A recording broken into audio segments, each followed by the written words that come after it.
Bismillahirrahmanirrahim. Assalamualaikum warahmatullahi wabarakatuh.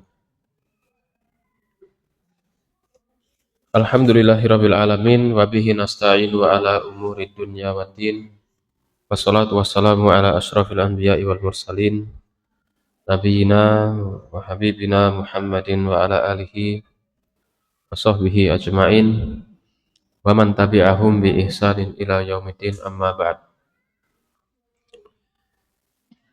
Walhamdulillah, senantiasa kita bersyukur kepada Allah Subhanahu wa taala atas seluruh karunia, nikmat, taufik serta hidayahnya sehingga kita bisa berjumpa berkumpul kembali pada pagi hari ini dalam kondisi sehat walafiat dalam rangka menjalankan aktivitas agenda rutin kita tafakuh fiddin, mendalami agama Islam. Maka seluruh kebaikan, kenikmatan dari Allah Ta'ala ini menuntut syukur kita kepada Allah Subhanahu wa Ta'ala.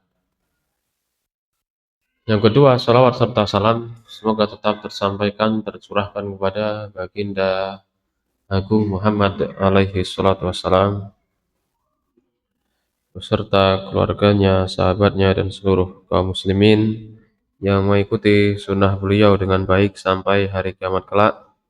Semoga kita semua juga termasuk di dalamnya. Amin.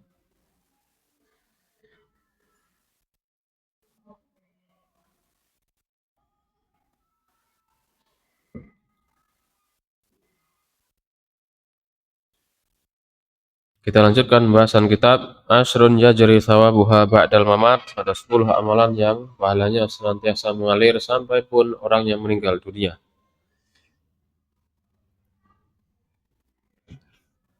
Kita masuk pada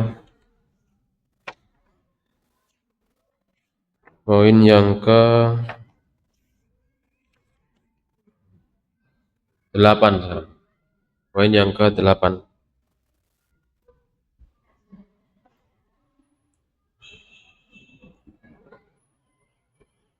Qala Syekh Abdul Razzaq hafizahullahu taala, al-amalu tsamin bina'ud duwari wa waqfuha. Amal yang ke-8 adalah membangun rumah, kemudian mewakafkannya. Rumahnya kemudian diwakafkan supaya bisa dimanfaatkan oleh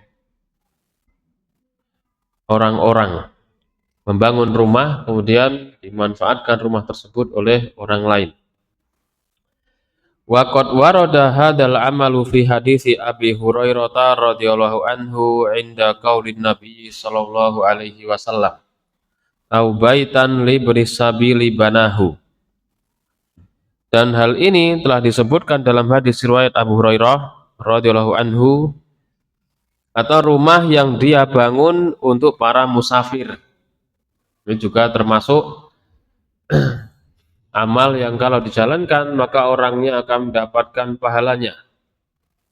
Orang yang membangun rumah untuk musafir, meskipun ini tidak hanya musafir. Fa fi hadzal hadisi fadlu bina'id duwari wa waqfiha. Dalam hadis ini disebutkan keutamaan bangun rumah dan mewakafkannya. Liyantafi abihal muslimun, agar kaum muslimun yang lainnya memanfaatkan dari rumah tersebut. Sawa'un kanu mini ibni sabil au tullabil ilmi awil aitam awil aramil awil fuqara wal masakin, fakam fi hadzal fi'li minal khairi wal ihsan.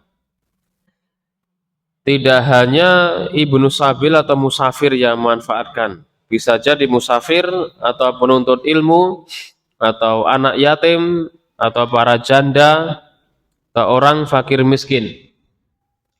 Jadi membangun rumah dan yang mengambil manfaatnya bisa jadi musafir. Dia bangun rumah di sebuah daerah, mungkin di dekat tempat tinggalnya, Tujuannya nanti barangkali ada orang yang membutuhkan, silakan bisa menginap di rumah saya ini. Musafir yang dia perjalanan sangat jauh, pas tengah-tengah di Kediri misalnya, nah, di Ngurah, maka dia bangun rumah di Ngurah. Silakan dimanfaatkan rumah saya. Kemudian juga mungkin dia membangun untuk para penuntut ilmu. Ya misalnya dia membangun di pondok pesantren biasanya berarti. Yang ngasih uang supaya dibangunkan di situ asrama atau kelas digunakan oleh para penuntut ilmu untuk belajar. Bisa juga bagi anak-anak yatim, dia membangun ya biasa namanya panti asuhan gitu ya. Dia bersedekah untuk membangun satu gedung atau satu ruang untuk anak yatim, silakan digunakan untuk asrama ataupun untuk tempat belajar misalnya. Atau bagi para janda, dia mengumpulkan para janda-janda itu dikumpulkan di sebuah tempat, ya, di sana dibangunkan rumah. Dan juga ini di beberapa daerah seperti itu ya, ada perumahan khusus janda. Jadi dibuatkan rumah, mereka ditempatkan di situ. Meskipun haknya adalah hak pakai saja, ya. Tidak bisa turun menurun, nanti keturunannya, anaknya, cucunya, cicitnya bukan gitu. Tapi di sebuah daerah yang saya tahu dia hanya ya maksudnya ibunya atau jandanya saja yang boleh tinggal. Kalau anaknya nanti ya silakan cari tempat lain gitu. Dan dia disantuni, diberikan santunan beras, mungkin sembako dan lain sebagainya sesuai dengan kebutuhannya. Jadi sebuah daerah ada yang seperti itu. Ada yang bangun rumah memang khusus untuk para janda, ya, yang untuk membantu mereka yang membutuhkan. Atau orang-orang yang fakir miskin, bisa jadi mungkin ada orang-orang yang dia membangunkan rumah untuk fakir miskin, dan ini ada yang seperti ini. Dan termasuk juga orang yang bangun rumah bagi orang lain yang membutuhkan misalnya. Yang saya tahu ada yang bangunkan rumah bagi gurunya atau ustadznya, itu juga ada. Bangunkan rumah bagi mungkin temannya yang dia membutuhkan gitu ya. Punya istri, punya anak, tapi qadarullah rezekinya disempitkan oleh Allah Ta'ala, maka dibangunkan oleh orang lain juga ada yang semisal itu. Bisa hak pakai atau hak milik terserah sesuai dengan orang yang memberikannya. Nah ini akan mengalir pahalanya selama rumah tersebut senantiasa dimanfaatkan. Bahkan fi hadzal fi'li minal khairi wal ihsan, betapa banyak, alangkah banyak kebaikan yang didapat dari amalan seperti ini. Menyiapkan tempat berteduh bagi orang-orang yang membutuhkan. Barangkali terutama kalau itu orang-orang yang memang punya jasa besar kepada kita. Barangkali orang tuanya ini yang penting kita perhatikan dulu ya, orang tua kita, dia membutuhkan bantuan kita, baik bantuan harta atau bantuan tenaga gitu ya, kita membantu ya, tapi ini yang butuh ini kita atau orang tua yang lebih butuh malah ini gitu ya. Kadang kalah kita yang butuh bantuan orang tua nih, kira mboten malah kita ya butuhkan. Tapi beda-beda urusan. Kalau orang tua memang butuh, kita bantu terlebih dahulu sebelum kita bantu orang lain. Karena mereka orang-orang yang paling banyak jasanya kepada kita, orang tua kita. Maka kita juga wajib untuk berbakti kepada orang tua, birrul walidain. Dan berbakti kepada orang tua itu tidak ada syarat orang tuanya harus solihah dulu. Tidak ada syarat orang tuanya harus menutup aurat dulu baru berbakti, tidak ada. Tidak ada syarat untuk berbakti pada orang tuanya harus kenal manhaj salaf dulu, tidak ada. Hatta, mohon maaf, seandainya orang tuanya non muslim, non muslimah, maka wajib anak berbakti pada orang tua. tidak ada syarat sama sekali. Berbakti pada orang tuanya harus menutup aurat, harus ngaji, harus bermanhaj salaf, harus ini, harus itu, tidak. Kalau orang tua yang sudah mengaji, menuntut ilmu, menutup aurat, sholat dan lain sebagainya, walhamdulillah. Tapi kalau orang tuanya kondisinya di bawah hal tersebut, maka anak tetap wajib, bukan sunnah, tetap wajib berbakti kepada orang tua dalam hal kebaikan dan wajib untuk menjalankan perintah orang tua selama perintah tersebut tidak bertentangan dengan syariat Islam. Tetap wajib, meskipun orang tuanya mungkin belum menutup aurat, tetap wajib kita berbakti pada orang tua dan menolong orang tua. Butuh masalah keuangan atau butuh tenaga, kita yang membantu orang tua. Dan berbakti pada orang tua yang pertama dengan kita berbuat baik pada orang tua, ya, melakukan kebaikan-kebaikan pada orang tua, membantu mengangkatkan barang, membantu merapikan rumah misalnya, membantu membersihkan rumah dan yang semisalnya. Ini melakukan kebaikan, berkata baik kepada orang tua. Yang kedua itu dengan kita yang pertama dengan berbuat baik pada orang tua, yang kedua dengan tidak menyakiti orang tua.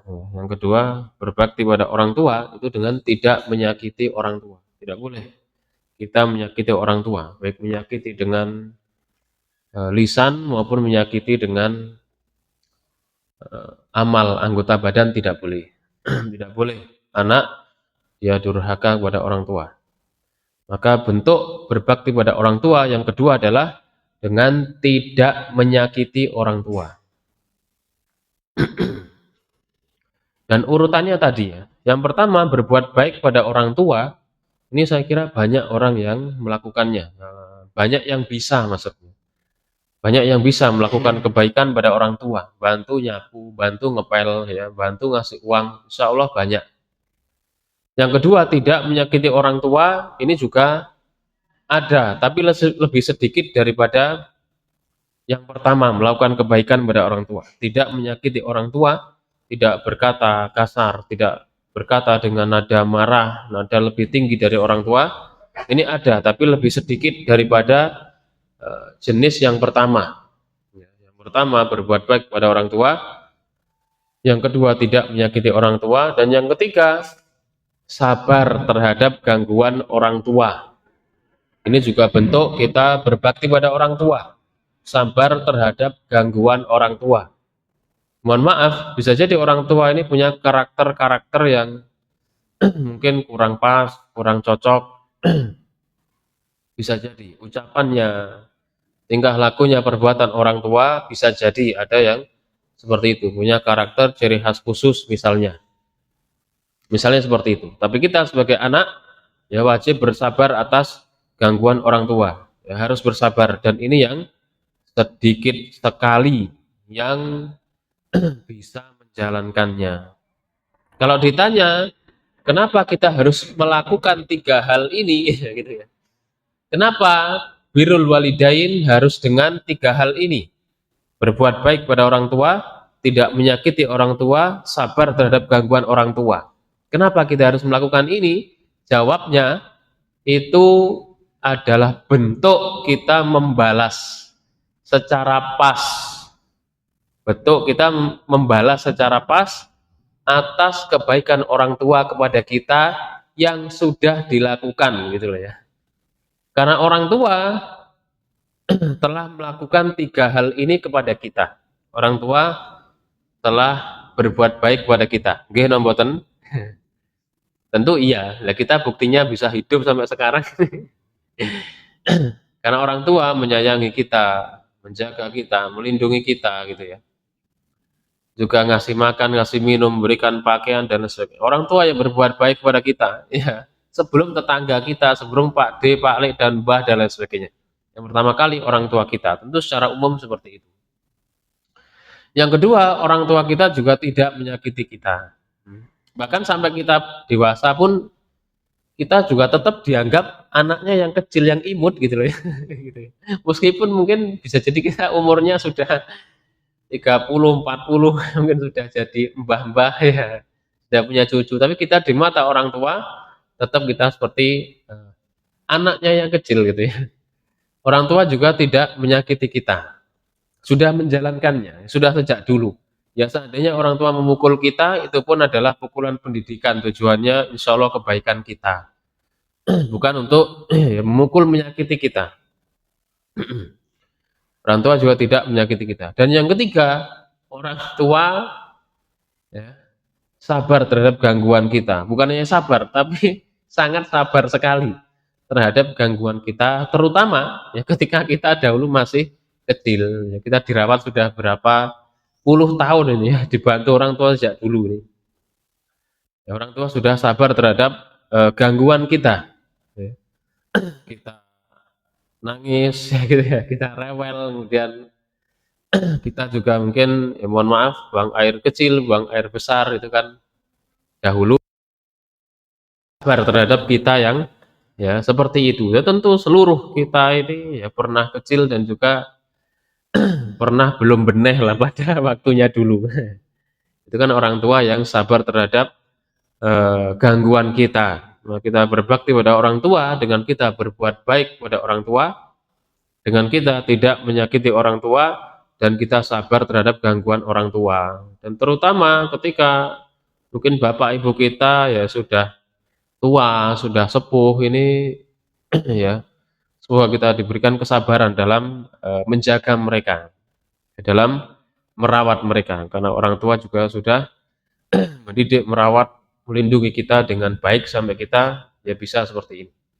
Maka ini hal yang paling penting, pertama kali kita melihat kondisi orang-orang yang sangat dekat dengan kita, orang yang punya jasa yang sangat besar kepada kita, orang tua kita. Kalau butuh dibuatkan rumah ya barangkali, kalau diajak ke rumah kita, kalau butuh diberikan bantuan maka kita beri bantuan terlebih dahulu sebelum kita membantu orang lain. Wa yadkhulu fi hadzal amal, dan masuk dalam ya cakupan amal ini binaul mustasfayatil amah wa waqfu manfaatiha alal muslimin, membangun rumah sakit umum dan mewakafkannya ya, bagi kaum muslimin supaya bisa dimanfaatkan. Membangun rumah sakit supaya bisa dimanfaatkan oleh masyarakat umum, ya, bayarnya murah misalnya atau gratis misalnya. Sudah ada atau belum seperti ini ya, rumah sakit yang gratis? Ada nomboten di sekitarnya? Atau rumah sakit yang murah? Wonten nomboten? Dereng ya? Nah mungkin jenengan lah bisa mulai ini. Membuat rumah sakit yang dia misalnya nggak gratis, nggak apa-apa lah untuk membayar ya dokternya, perawat dan lain-lain murah misalnya. Maka bisa seperti itu, meskipun ya ini lumayan, itu dananya lumayan. Tapi pahalanya sangat besar sekali. Kaum muslimin sangat bersyukur, berterima kasih. Tidak usah diperintah, mereka insya Allah pasti mendoakan kebaikan bagi orang yang mewakafkan atau membangun ya hal tersebut, karena manfaatnya luar biasa besar, benar-benar terasa bagi kaum muslimin wal muslimat. Wa ghairu dzalika minal abniyatil amah, dan juga bangunan yang lainnya yang bermanfaat bagi kaum muslimin, misalnya sekolah atau pondok gratis misalnya, kalau ada, atau murah misalnya. Faqulu dzalika minal hasanatil azimah allati tajri lil abdi fi hayati wa ba'da mamatihi. Maka semua itu termasuk kebaikan yang besar, pahalanya akan senantiasa mengalir kepada orang yang ya, menjalankan, melakukan amal ini ketika dia hidup, meskipun dia ya setelah meninggal dunia, pahalanya akan senantiasa mengalir padanya. Wa yadkhulu fihi aidan man ishtara ardon wa auqafaha. Dan yang masuk dalam hal ini adalah seorang yang dia membeli tanah, kemudian mewakafkan tanah tersebut. Dia membeli tanah, kemudian mewakafkan tanah tersebut. Litakuna maqabira lidafni mautal muslimin wa tagsilihim wa takfinihim. Kemudian tanah tersebut diwakafkan digunakan untuk tempat kuburan kaum muslimin. Jadi wakaf tanah supaya tanahnya bisa digunakan untuk kuburan kaum muslimin. Ini juga termasuk wakaf yang pahalanya senantiasa mengalir bagi dirinya. Wa qad qala an-nabiyyu sallallahu alaihi wasallam, dan Rasulullah pernah bersabda, man hafara limayyitin qabran fa ajannahu fihi ujriya lahu minal ajri ka ajri maskanin askanahu ila yaumil qiyamah. Barang siapa yang dia menggali kuburan bagi orang yang meninggal dunia, bagi sang mayit, maka dia akan dialirkan pahala kepadanya sampai hari kiamat seperti pahala orang yang dia membuatkan rumah bagi seorang. Padahal dia wakafnya wakaf tanah gitu ya. Wakaf tanah dijadikan untuk kuburan kaum muslimin, untuk makam, kuburan. Dia mendapatkan pahala yang terus mengalir seperti dia membuatkan rumah bagi orang yang hidup. Fahadal ajrul azimu fi man dafana akhahul muslimal mutawaffa. Ini adalah merupakan pahala yang besar bagi orang yang dia menyiapkan kuburan bagi orang yang sudah meninggal dunia. Dia berbuat baik kepada orang yang meninggal dunia gitu loh maksudnya. Dia berbuat baik kepada orang yang meninggal dunia, disiapkan lahan kuburan untuk mengubur mayatnya, jasadnya. Fakaifa biman auqafal ardo bikamiliha. Bagaimana dengan seorang dia mewakafkan tanah secara sempurna? Ya, bagaimana seorang yang dia mewakafkan tanah secara sempurna? Wa qama ala tajhiziha liyastafida minha umumul muslimin, dan dia menjadikan tanah tersebut rumah atau bangunan umum yang bisa dimanfaatkan kaum muslimin secara umum, maka pahalanya semakin besar gitu loh maksudnya. Dia menyiapkan tanah untuk lahan kuburan kaum muslimin saja, itu dapat pahala yang mengalir terus bagi dirinya selama dia hidup maupun dia setelah meninggal dunia. Apalagi dia menyiapkan tanah kemudian dibangunkan di atas tanah tersebut, ya misalnya rumah atau rumah sakit tadi, atau ya semisal pondok atau kelas atau rumah bagi fakir miskin, bagi janda dan lain sebagainya, maka dia tentu pahalanya lebih besar lagi karena dia menyiapkan sesuatu bagi orang yang hidup yang bisa dimanfaatkan oleh orang yang hidup, maka pahalanya lebih besar lagi.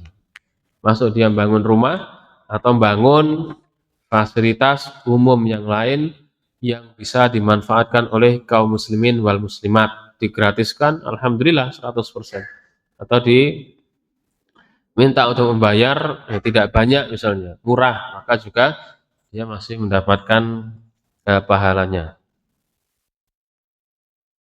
Itu yang ke-8. Kemudian kita lanjutkan al-amalu tasi', amal yang ke-9. Al-mautu murabatatan ala suguri, meninggal dunia dalam kondisi dia berjaga di perbatasan negara kaum muslimin. Wa qad warada hadzal amalu fi hadithi Abi Umamah Al-Bahili radhiyallahu anhu inda qaulin Nabi sallallahu alaihi wasallam. Amal ini terdapat pada hadis Abu Umamah Al-Bahili. Rasulullah bersabda, arba'un tajri alaihim ujuruhum ba'dal mauti. Ada 4 amalan yang pahalanya, kebaikannya senantiasa mengalir kepada orangnya setelah dia meninggal dunia. Rajulun mata murabiton fi sabilillah. Seorang yang dia meninggal dunia dalam kondisi dia sedang berjaga di perbatasan kaum muslimin, negara kaum muslimin di jalan Allah. Dia menjaga perbatasan. Fa innar ribata ala thugur fi sabilillah li saddil a'da'i wa hirasatil muslimin yu'addu minal qurbatil azimah indallahi azza wa jalla. Ribat, ya, ribat atau berjaga-jaga di perbatasan kaum muslimin ini merupakan jihad fisabilillah. Tujuannya untuk menutup jalan masuk musuh-musuh Islam dan juga untuk menjaga gerbang. Tujuannya supaya tidak bisa masuk, supaya mereka kaum muslimin yang ada di dalamnya menjadi aman. Dan ini termasuk amalan yang mendekatkan diri kepada Allah Subhanahu wa taala dan termasuk amalan yang sangat besar sekali. Ini termasuk amalan yang besar sekali.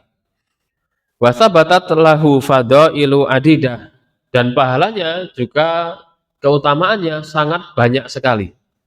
Keutamaan dari orang-orang yang dia menjaga perbatasan negara ini juga sangat besar karena mereka orang yang punya andil yang besar, bisa menginformasikan, mereka melihat situasi kondisi. Tentu zaman dahulu ya beda dengan zaman sekarang. Zaman dahulu mereka yang berjaga luar biasa berat tugasnya, nantiasa harus fokus bergantian melihat kondisinya, apakah musuh mendekat atau tidak ada. Mereka mengamankan seluruh kaum muslimin yang ada pada daerah tersebut yang mereka jaga. Begitu pula di Indonesia juga seperti itu. Yang menjaga ya para pak tentara, para pak tentara. Semoga mereka ya dapat hidayah, dapat taufik sehingga bisa mendapatkan pahala besar dari Allah Ta'ala. Dan kita bisa aman seperti ini kan juga termasuk tentu tidak lepas dari tugas dan tanggung jawab mereka para aparat keamanan. Kita juga harus bersyukur, berterima kasih kepada pemerintah yang membolehkan kita untuk mengadakan kajian seperti ini. Di Indonesia ini sangat mudah sekali gitu ya. Nikmat aman benar terasa, benar-benar luar biasa kita rasakan. Dan nikmat aman ini akan mendatangkan seluruh maslahat, seluruh kebaikan. Kalau ada nikmat aman, maka kemaslahatan yang banyak, yang besar kita jalankan. Dengan nikmat aman kita bisa menjalankan sholat, bisa kita silaturahim, bisa kita pergi ke rumah tetangga, bisa kita hadir di majelis ilmu seperti ini, bisa kita menyekolahkan anak-anak kita, memondokkan anak-anak kita misalnya. Ini kenikmatan yang besar, maslahat yang besar. Para orang tua, bapak-bapak ya keluar rumah cari nafkah misalnya, bisa. Ibu-ibu juga bisa untuk menjalankan aktivitasnya dengan nyaman. Semua ini merupakan dampak dari adanya nikmat aman. Maka kita bersyukur kepada Allah Subhanahu wa taala di Indonesia ini, ya di Kediri ini diberikan nikmat aman yang besar, yang luas sehingga banyak kemaslahatan berjalan. Kita mau beli sarapan pecel juga bisa, ya, ke warung depan rumah, samping kanan kiri, bisa, ini mudah. Ya, kemudian kita misalnya mengantarkan anak ke sekolah juga bisa. Kita hadir di majelis ilmu seperti ini juga bisa. Ini kan dampak dari adanya nikmat aman yang Allah berikan kepada kita. Maka harus kita syukuri. Sedangkan mereka yang tidak memiliki nikmat aman, hilang keamanan dari daerahnya, dari negerinya, dari negaranya, maka tidak ada kemaslahatan yang berjalan, tidak ada kebaikan-kebaikan yang bisa dilakukan. Misalnya Palestina, semoga Allah Ta'ala menolong saudara-saudari kita yang berada di Palestina, dan semoga Allah Ta'ala menghancurkan musuh-musuh Islam dari orang-orang Yahudi, Nasrani, orang kufar, Syiah, dan lain sebagainya. Amin. Dan kita tidak lupa senantiasa mendoakan mereka, kaum muslimin wal muslimat yang ada di Palestina. Mereka saudara-saudari seiman kita, seislam, sama-sama beribadah kepada Allah Subhanahu wa taala. Hanya saja mereka diuji, diberikan ujian oleh Allah Ta'ala dengan ujian yang luar biasa besar. Hilangnya, tercabutnya nikmat aman dari negara. Kemaslahatan tidak berjalan. Tidak bisa mereka sholat dengan nyaman pergi ke masjid. Tidak bisa. Tidak bisa mereka menjalankan pendidikan. Tidak bisa. Tidak bisa orang tua, para bapak, ibu, ya, misalnya, mereka keluar rumah untuk mencari nafkah. Saged napa mboten? Mau mencari nafkah kemana? Hancur semua bangunan. Tidak ada kenyamanan, tidak ada ketenangan. Itu yang mereka rasakan. Hatinya dipenuhi dengan rasa takut. Setiap waktu, ya, setiap tempat sangat mungkin ya bom jatuh di depan mereka. Bahkan orang-orang yang barusan mereka cintai, mereka sayangi, mereka peluk, ternyata sudah meninggal dunia ketika dihujani ya oleh bom, tembak dan lain sebagainya oleh orang-orang Yahudi la'anahumullah. Maka kita mensyukuri nikmat aman ini, dan salah satu tugas dan tanggung jawab yang besar tadi yang diemban oleh para ya, aparat keamanan yang mereka memang bertugas sebagai orang-orang yang menjaga Indonesia ini. Tentu ada errornya ya tentu. Namanya juga manusia, namanya juga orang. Makanya kita berdakwah gitu loh ya. Nanti wah itu tapi tentara, tapi polisi juga ada yang nggak baik, ya ada juga. Ada namboten? Ya tentu ada. Tapi secara umum ya mereka menjaga keamanan juga. Meskipun ada nggak baiknya ya manusia. Jadi tentu butuh kita dakwai. Itu butuh kita dakwai.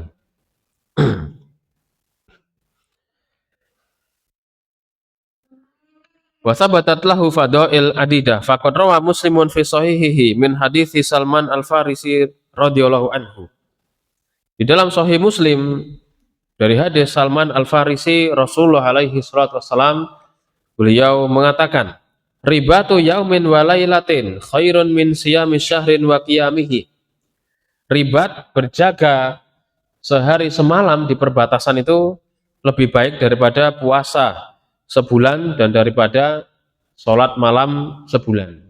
Ribat fi sabilillah itu lebih baik daripada seorang dia puasa sebulan dan jalankan sholat malam sebulan. Ini pahala yang sangat besar. Wa in mata jaro alaihi amaluhu alladzi kana ya'maluhu.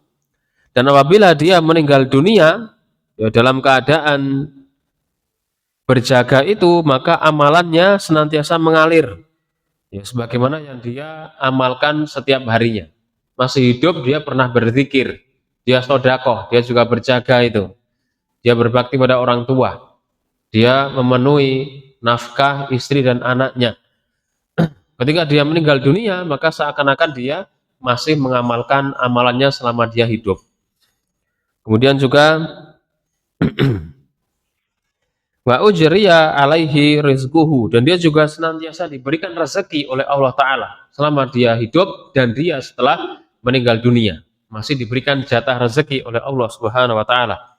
Wa aminal fattan, dan dia aman alias diselamatkan dari fitnah kubur. Semoga Allah Ta'ala berikan kita taufik menolong kita dari fitnah kubur.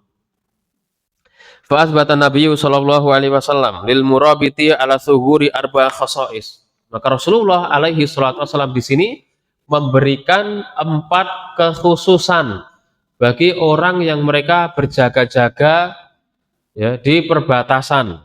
Yang pertama, anna ajra ribati yaumin fi sabilillah khairun min siyami syahrin kamilin wa qiyamihi.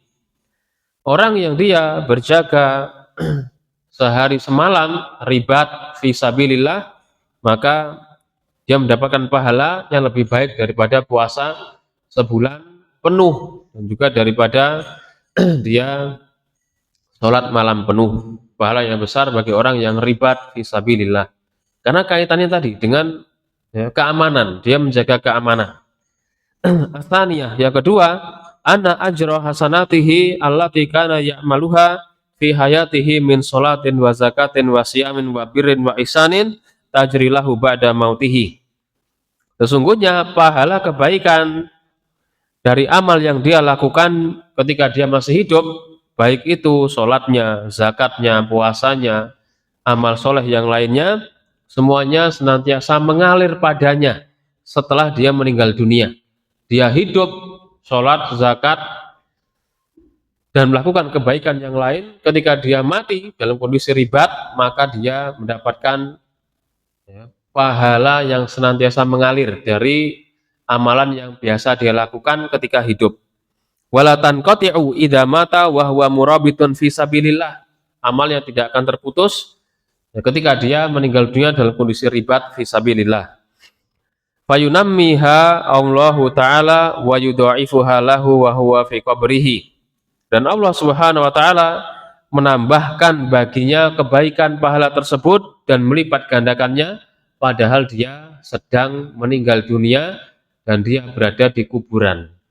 Tapi amal ibadahnya senantiasa mengalir bagi orang yang dia ribat fi sabilillah. Kemudian yang berikutnya yang ketiga adalah anna rizqahu sayastamiru alaihi min na'imil jannah. Dia juga diberikan rezeki oleh Allah Ta'ala ketika dia sudah meninggal dunia dari kenikmatan surga. Dia orang yang ribat meninggal dunia, dia mendapatkan kenikmatan surga ketika dia setelah meninggal dunia, yakni disamakan dengan orang yang meninggal dunia dalam keadaan syahid. Kahali syuhada alladzina qala Allahu ta'ala fihim. Bagaimana kondisi orang yang mati syahid? Allah Ta'ala berfirman, wala tahsabannal ladzina qutilu fi sabilillahi amwatan bal ahya'un 'inda rabbihim yurzakun. Jangan engkau mengira orang yang mereka meninggal dunia dalam kondisi syahid, mereka menjadi syuhada.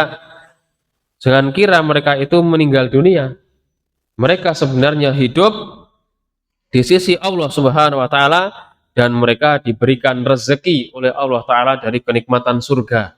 Maka orang yang ribat, dia mendapatkan pahala bagaimana pahalanya orang yang berjihad fi sabilillah. Tentu dengan jihad yang benar, dengan jihad yang benar sesuai dengan tuntunan syariat. Tidak sekedar jihad-jihad begitu saja tanpa ilmu, tidak. Jihad ini harus dibarengi dengan ilmu, bukan sekedar-sekedarnya, tidak bisa. Jihad ini haruslah dengan ilmu, bukan tidak dengan ilmu. Tidak cukup dengan semangat, tidak cukup. Tidak cukup karena dia orang yang punya kekuatan, ya, asal mau jihad begitu aja, tidak bisa. Jihad ini haruslah dengan ilmu. Dan yang keempat, al-amnu min fitnatil qabri. Dan dia aman, dia selamat dari fitnah kubur. Dia aman dari fitnah kubur. Wahia fitnatu su'alil malakaini lil abdi fi qabrihi. Fitnah kubur adalah pertanyaan dari dua malaikat kepada hamba ketika dia di kuburannya. Ketika dia di kuburannya. Maka setiap kita nanti akan ditanyai oleh malaikat ketika kita sudah dikubur, ketika kita meninggal dunia dan dikubur, nanti akan ditanya oleh malaikat yang ditugaskan oleh Allah Subhanahu wa taala. Pertanyaannya, man rabbuka? Sudah dibocorkan. Siapa Rabbmu? Siapa Tuhanmu? Kemudian ma dinuka? Apa agamamu? Kemudian siapa nabimu? Man nabiyuka? Siapa nabimu? Dan ini menjawabnya tidak hanya sekedar hafalan, tidak hanya sekedar hafalan. Ini kita hafal nih, insya Allah bisa jawab. Jadi tidak cukup sekedar hafal, maka orang kafir juga bisa saja menghafalkannya. Siapapun bisa menghafalkannya. Hatta anak-anak TK itu biasa menghafalkannya. Tapi kaitannya adalah dengan keimanan, dengan amal solih yang biasa kita lakukan. Dan yang terpenting, seorang bisa menjawab pertanyaan ini karena diberikan taufik pertolongan oleh Allah Subhanahu wa taala. Perhatikan ini. Yang bisa menjawab pertanyaan ini adalah mereka yang diberikan taufik oleh Allah Subhanahu wa taala. Maka tidak ada seorang pun yang dia bisa jawab dengan kemampuannya sendiri. Bisa jawab karena ditolong oleh Allah Ta'ala.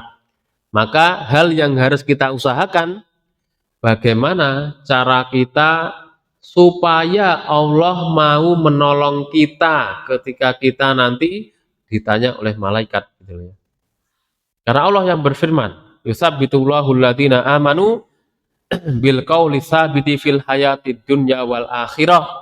Allah Ta'ala yang mengokohkan, yang menguatkan, yang memberikan taufik kepada seorang untuk dia bisa menjawab pertanyaan dengan qaul tsabit di dunia dan juga di akhirat, itu dengan pertolongan dari Allah Subhanahu wa Ta'ala. Maka itu yang penting kita perhatikan. Bagaimana supaya Allah mau menolong kita? Jawabnya kita ya manut dengan Allah Ta'ala gitu ya. Kalau ringkasnya itu kita manut, tunduk, patuh kepada Allah Subhanahu wa Ta'ala supaya Allah mau menolong kita nanti di akhirat, di alam kubur. Jadi seperti itu. Adapun orang-orang yang tidak manut gitu ya, yang membangkang atas perintah Allah Ta'ala, tidak mau dilakukan perintahnya, mereka malah menerjang larangan-larangan Allah Ta'ala, maka tentu Allah tidak mau menolongnya, dibiarkan saja dia, dan tidak mungkin orang nanti bisa akan menjawab pertanyaan dalam kubur. Dan juga ada kitab, kalau pernah kita dengar, kitab Al-Usul As-Salasah, ya, 3 pondasi yang besar, yang pokok dalam Islam. Apa saja usul salasah? 3 pondasi itu apa saja? Siapa yang pernah belajar nih? Apa saja? Coba kalau saya tanya, jangan pernah belajar namboten usul salasah sampai selesai? Ada atau enggak ada yang pernah belajar? Pernah nggih?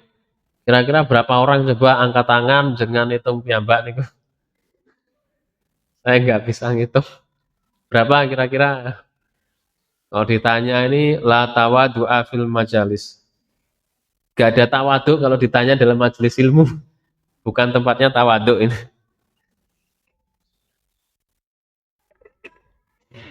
Ada 10 kira-kira yang belajar atau yang sudah pernah belajar.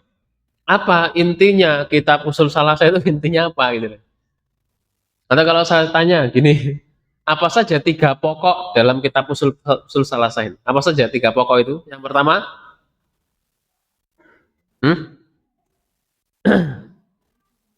yang pertama kan ada 3 ya. Usul, pokok, salasah 3 pokok. Lah apa itu 3 pokok itu apa sih dalam usul salasah itu sebenarnya gitu loh ya.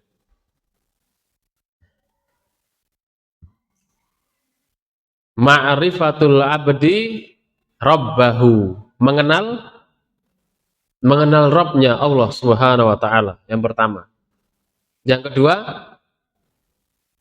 ma'rifatul abdi dinahu, mengenal agama Islam. Dan yang ketiga, wa ma'rifatul abdi nabiyahu Muhammadan sallallahu alaihi wasallam, mengenal Nabi Muhammad alaihi salatu wassalam. Jadi yang pertama, usul salasah itu pembahasannya adalah mengenal Allah, mengenal agama Islam, dan mengenal apa? Sisanya mengenal Nabi Muhammad alaihi salatu wassalam. Tidak lain tidak bukan 3 hal ini yang akan ditanyakan oleh malaikat di alam kubur gitu loh nggih.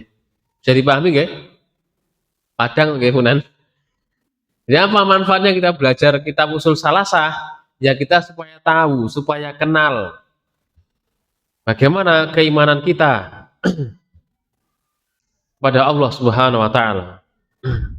Siapa Allah Ta'ala? Bagaimana haknya? Apa saja haknya? Apa kewajiban kita sebagai seorang hamba gitu loh ya. Apa itu agama Islam? Apa pengertiannya? Apa tingkatannya? Kan begitu. Dan siapa Rasulullah Muhammad alaihi salatu wassalam? Siapa dia sebenarnya? Kenapa harus diikuti? Dari mana asalnya? Bagaimana kisah hidupnya? Gitu loh ya. Kalau kita mempelajari usul salasah, sama dengan kita menyiapkan jawaban ketika kita nanti ditanya oleh malaikat di alam kubur. Jadi seperti itu. ditulis kitab usul salasah itu supaya kita mengetahui, mengenal Allah Ta'ala, mengenal agama Islam berdasarkan dalilnya, dan mengenal Nabi yang mulia Muhammad alaihi salatu wassalam. Nah itu intinya, pokoknya isi kandungan kitab Al-Usul As-Salasah, supaya kita bisa tahu. Jadi nggak sekedar ditanya, man rabbuka, siapa Rabbmu? Allah. Bisa jawab Allah itu nggak hanya sekedar punya hafalan, tapi kita harus tahu tentang Allah Ta'ala. Tauhid uluhiyah, tauhid rububiyah, tauhid al-asma wa sifat. Ibadah apa saja yang disyariatkan oleh Allah Ta'ala, ya, supaya Allah itu mau disembah dengan ibadah tersebut. Itu harus kita pahami gitu. Kemudian tentang agama Islam, tingkatannya ada Islam, kemudian di atasnya iman, di atasnya lagi ihsan. Apa itu Islam, apa itu iman, apa itu ihsan, itu juga harus dipahami. Dalilnya apa saja. Kemudian yang ketiga, Muhammad Sallallahu Alaihi Wasallam. Dari mana dia? Bagaimana silsilah keturunannya? Bagaimana proses perjalanan hidupnya? Bagaimana dakwahnya? Apa intisari dakwahnya? Bagaimana dia meninggal dunia? Nah, itu yang perlu kita pelajari supaya kita kenal dengan Allah, kita tahu agama Islam, supaya kita paham siapa Muhammad alaihi salatu wassalam yang harus kita ikuti. Kalau seorang paham hal ini, diharapkan dia bisa menjawab pertanyaan di alam kubur. Tidak cukup kita ya, sekedar saja, tidak cukup, tapi harus berusaha, harus menuntut ilmu. Jadi seperti itu.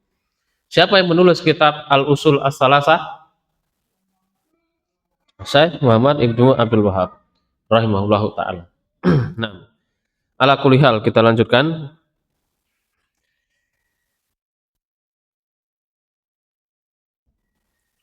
Kulul mayyiti, Rasulullah alaihi salatu wasallam bersabda, kulul mayyiti yukhtamu ala amalihi illal murabit, fa innahu yanmu lahu amaluhu ila yaumil qiyamah wa yu'ammanu min fatanil qabr.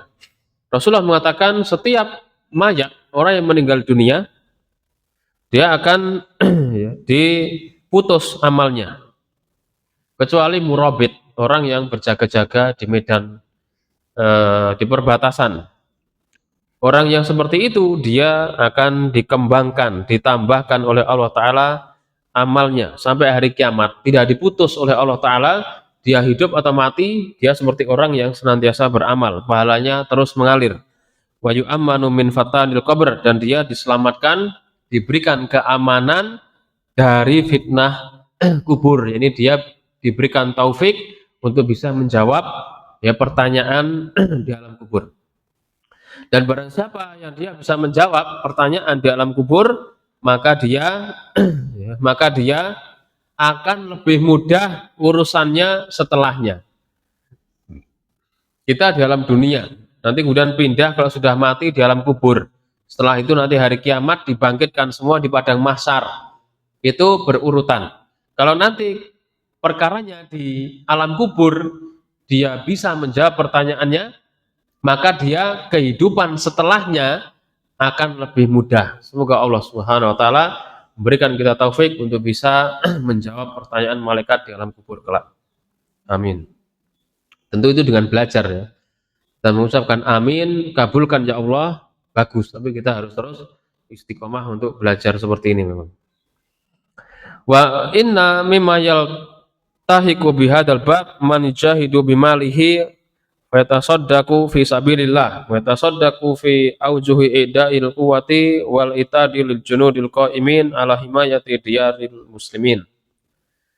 Dan yang terkait dengan bab ini adalah siapapun yang dia berjihad dengan hartanya, dia menginfakkan hartanya fi sabilillah, dia menginfakkan hartanya untuk berbagai aspek, menyiapkan perbekalan ya, para tentara kaum muslimin. Dia bersedekah untuk membantu memberikan senjata, memberikan perlengkapan, barang-barang dan lain sebagainya, supaya orang-orang yang berjaga fisabilillah yang riba tadi ya, tidak susah, tidak kerepotan nyari makanan dan lain sebagainya misalnya. Dia sedekah untuk itu, dia juga mendapatkan pahalanya. Dia sedekah untuk itu, dia juga mendapatkan pahalanya. Faqad qala Nabi sallallahu alaihi wasallam, Rasulullah bersabda, "Man jahaza ghaziyan fi sabilillah." Barang siapa yang dia menyiapkan perbekalan bagi orang yang akan berperang fi sabilillah, kana lahu mislu ajrihi min ghairi an yanqusa min ajril ghazi syai'an. Maka dia mendapatkan pahala orang yang jihad fi sabilillah tanpa mengurangi orang yang dia mendapatkan pahala yang asli jihad fi sabilillah. Pahalanya sendiri-sendiri, tidak akan mengurangi pahala orang yang berjihad itu. Kemudian amal yang ke-10, ini yang terakhir, as-shadaqatul jariyah. Sedekah jariyah yang mengalir. Wa qad waradat fi qaulin Nabi sallallahu alaihi wasallam, au shadaqatan akhrajaha min malihi fi sihhatihi wa hayatihi yalhaquhu min ba'di mautihi. Sedekah yang dia keluarkan dari hartanya dalam kondisi dia sehat, ketika dia hidup, sedekah tersebut akan mengiringannya, akan mengiringinya, akan ikut dengannya setelah dia meninggal dunia. Pahala tersebut akan senantiasa mengalir. Dan kalau ditanya, apa itu sedekah jariyah? Kita sering dengar, apa itu sedekah jariyah? Sedekah jariyah adalah al-umurul lati yatasaddaqu bihal muslimu wa yabqal intifa'u biha mustamirran muddatan tawilatan. Sedekah jariyah adalah hal-hal yang disedekahkan oleh seorang muslim dan dapat senantiasa dimanfaatkan dalam waktu yang lama. Segala sesuatu yang kita sedekahkan dan benda tersebut yang kita sedekahkan bisa dimanfaatkan dalam waktu yang lama oleh orang lain, ya senantiasa bisa diambil manfaatnya, maka itu disebut dengan sedekah jariyah. Sedekah yang terus mengalir, ya pahalanya karena manfaatnya terus dirasakan, diambil oleh kaum muslimin yang lainnya. Misalnya orang ya bersedekah mushaf, Al-Qur'annya tetap dibaca dalam waktu misalnya 20 tahun. Orang yang dia memberi sudah meninggal dunia, tapi Al-Qur'annya senantiasa dimanfaatkan, dibaca. Dia melakukan sedekah jariyah. Atau dia membangun masjid, kasih uang 1 juta, 2 juta untuk masjid, maka dia juga termasuk bersedekah jariyah karena masjidnya itu senantiasa dimanfaatkan, senantiasa dipakai oleh kaum muslimin wal muslimat untuk berbagai kegiatan yang bermanfaat misalnya. Maka dia melakukan sedekah jariyah namanya. Wa yadkhulu fi dzalika waqful aradi wal binayati lil manfaatil amah kal mustasfayat wal madaris wal masajid. Dan juga masuk dalam hal ini orang yang wakaf tanah atau bangunan yang manfaatnya untuk banyak orang umum, seperti rumah sakit tadi atau sekolah atau masjid. Wa kada waqful masahif wal kutubil ilmiyah lil qiraati wal intifa'. Atau dia mewakafkan atau memberikan mushaf Al-Quran atau kitab-kitab ulama yang bermanfaat untuk dibaca dan diambil manfaatnya oleh orang lain. Maka dia menjadi orang yang beramal dengan sedekah jariyah. Dia ngasih kitab kepada, ya misalnya kepada orang lain yang bisa baca kitab. Maka ketika kitab itu senantiasa dimanfaatkan, maka dia akan mendapatkan pahala jariyah darinya. Dan yang semisalnya adalah orang yang dia mewakafkan sumur, air, yang manfaatnya senantiasa bisa terasa digunakan oleh orang lain. Secara umum intinya seperti itu. Sedekah jariyah itu ketika seorang memberikan atau mensedekahkan sesuatu yang mana sesuatu tersebut senantiasa dimanfaatkan dalam waktu yang lama, maka dia mendapatkan pahalanya. Itu namanya sedekah jariyah. Apapun ya, apapun. Meskipun dia sedekah kursi, ya gitu ya.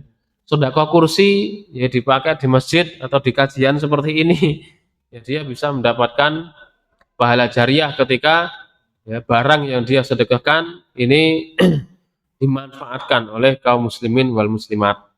Selama sedekahnya bermanfaat, dia ambil manfaatnya terus menerus, maka dia mendapatkan pahala jariahnya.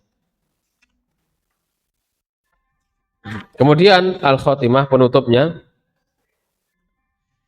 kita baca secara ringkas ini ya.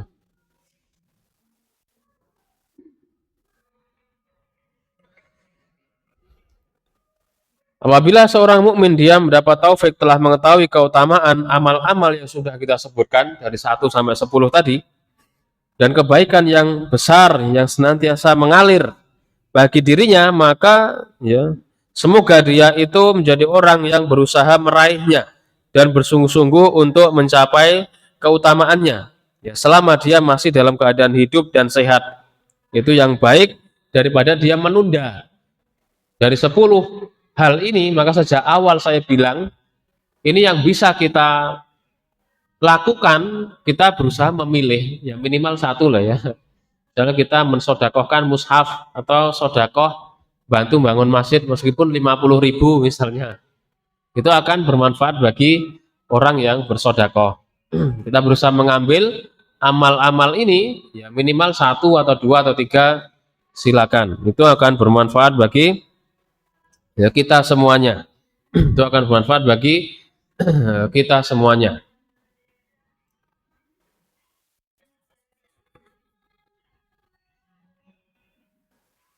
Kemudian juga yang penting kita perhatikan bahwasanya ini dijelaskan di paling akhir, saya ringkas ini.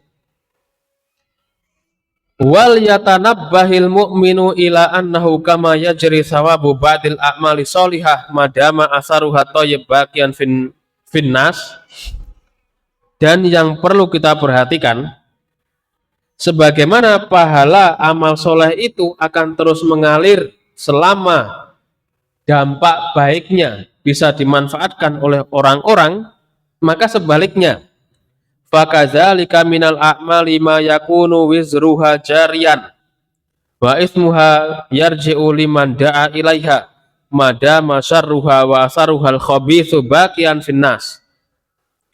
Maka kebalikannya adalah amal yang dosanya terus mengalir kepada orang yang menyerukannya, selama keburukan tersebut pengaruhnya masih ada pada orang lain, maka dia juga mendapatkan dosa jariah. Jadinya seperti itu. Kalau orang mengamalkan kebaikan, ada orang yang mengikutinya, ada orang yang menjalankannya, ada orang yang memanfaatkannya, maka dia dapat pahala jariah. Nah ini sebaliknya, kalau dia melakukan amal yang buruk, kemaksiatan, selama amal tersebut dicontoh oleh orang lain atau dia mewakafkan keburukan, dia membangun sesuatu, bangunan untuk tempat judi misalnya, gitu ya. Bangun sesuatu untuk tempat judi, tempat sabung ayam, nah, maka dia juga akan mengalir baginya dosa jariah. Maka ini harus kita perhatikan. Tidak hanya amal jariah, ada amal yang mengalir, tapi juga ada dosa jariah. Ya, dosa yang senantiasa mengalir, terus pahalanya bahkan bertambah baginya. Selama dia ya beramal amal buruk yang model seperti itu. Dia menyiapkan tempat lahan keburukan, dipakai, dimanfaatkan oleh orang-orang untuk melakukan keburukan, maka dia otomatis mendapatkan dosanya juga. Dan yang barangkali zaman sekarang eksis meskipun sejak zaman dahulu, yang pertama adalah foto yang menampakkan aurat. Ini diperhatikan ini ya.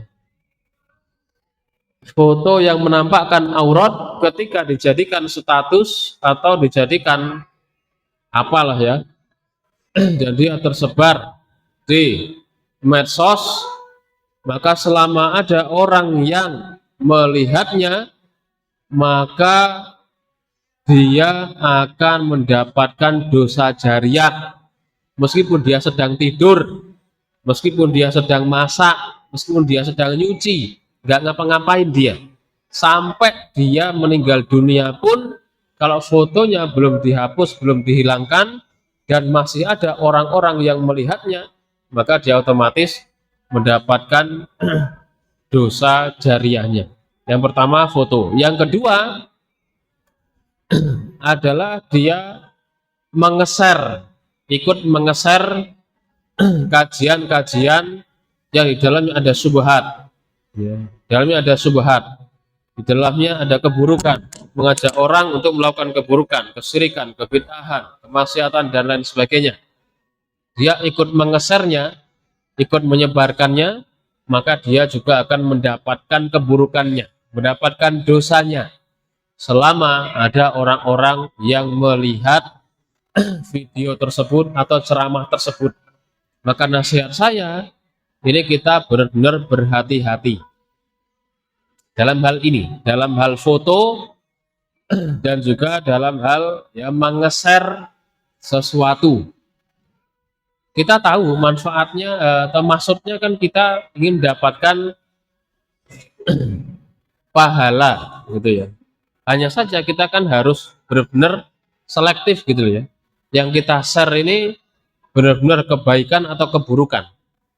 Jangan-jangan ini keburukan, cuma saya mengira kebaikan. Nah, itu kan juga perlu diperhatikan.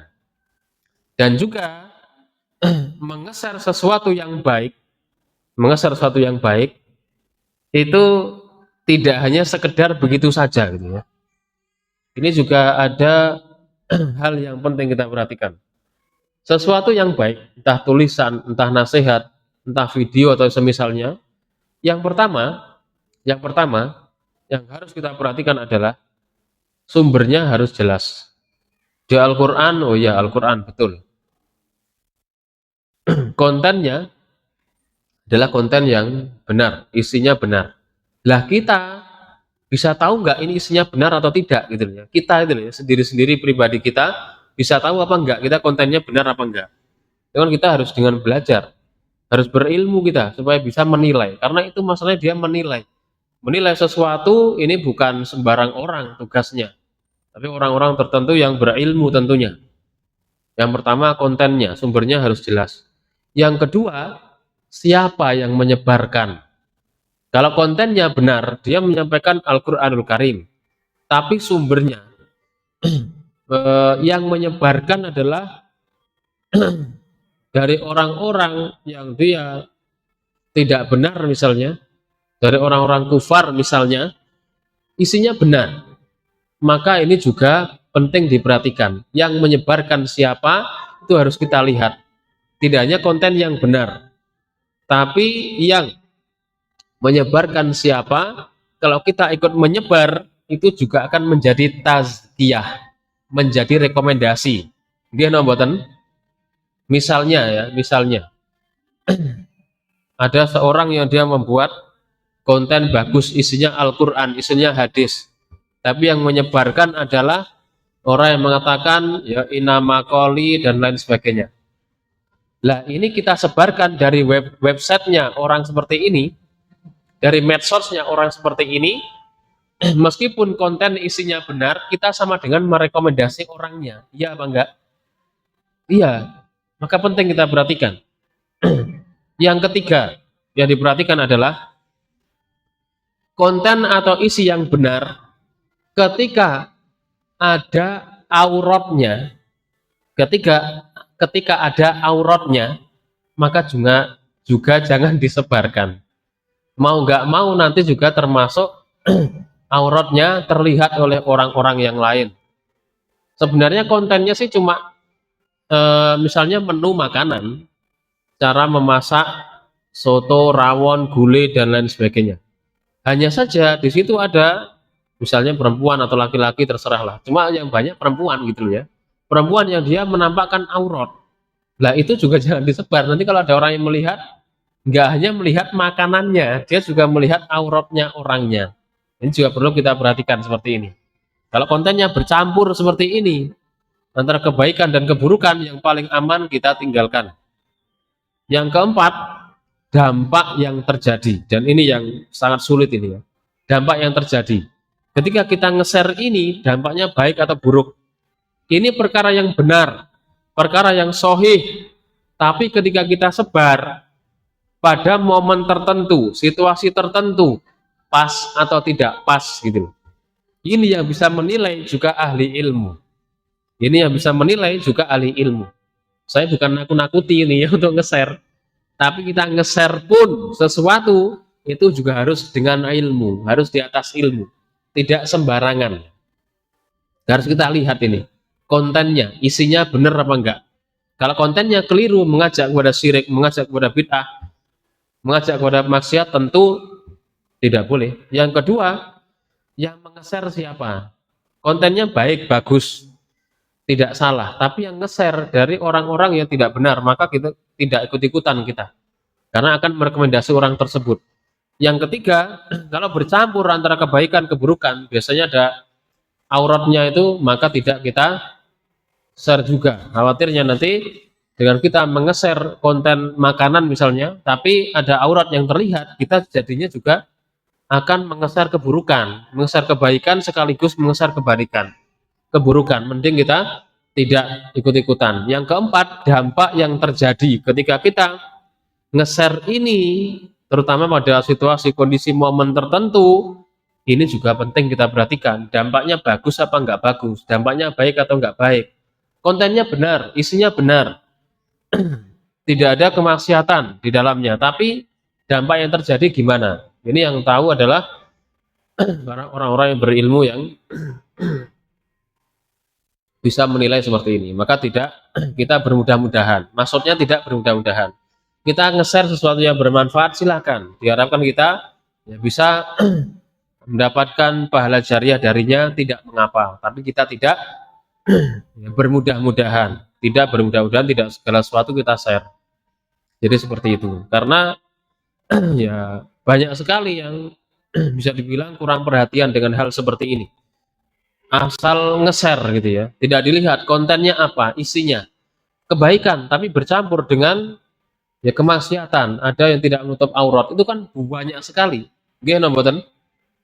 Terutama di Facebook, Instagram, di mana-mana itu ya. Ini kita berikan nasihat supaya kita semua menginginkan kebaikan tapi jangan salah jalan. Kita tahu kita ingin melakukan kebaikan, dapat pahala jariah, tapi caranya harus benar ini. Caranya harus benar, harus diperhatikan hal seperti ini. Insyaallah itu yang bisa kita sampaikan. Ini juga ada pertanyaan dari bulan yang kemarin ya. Bismillah, mau bertanya Ustadz, apakah boleh mewakafkan mushaf buat orang tua yang sudah meninggal? Jawabnya boleh. Boleh mewakafkan mushaf bagi orang tua yang sudah meninggal. Boleh bersedekah untuk orang tua yang sudah meninggal. Boleh mewakafkan rumah, tanah, sumur dan sebagainya bagi orang tua yang sudah meninggal dunia. Insya Allah pahalanya nyampe kepada orang tuanya, dia juga dapat pahalanya. Wallahu a'lam bishawab. Kemudian juga ini ada titipan ya, dari Ustadz Amin Choi ini ya, titipan kepada saya bahwasanya akan diadakan kajian khusus muslimah tata laksana perawatan jenazah ya, bersama Ustadz Abu Ammar hafizahullah ta'ala hari Ahad 18 Agustus ya, Ahad besok, yang bertempat di Pondok Pesantren atau Ma'had Salman Al-Farisi yang ada di Gayam Murah. Hari Ahad ada kajian khusus muslimah yang membahas tentang ya cara perawatan jenazah. Insyaallah sekian dari saya, kurang lebihnya mohon maaf. Semoga Allah Ta'ala memberikan kita taufik, semoga Allah Ta'ala mencatat apa yang kita lakukan pada pagi hari ini sebagai amal yang memberatkan timbangan kebaikan kita di akhirat kelak. Amin. Aku qouli hadza subhanakallahumma bihamdika asyhadu an la ilaha illa anta astaghfiruka wa atubu ilaik. Wassalamualaikum warahmatullahi wabarakatuh.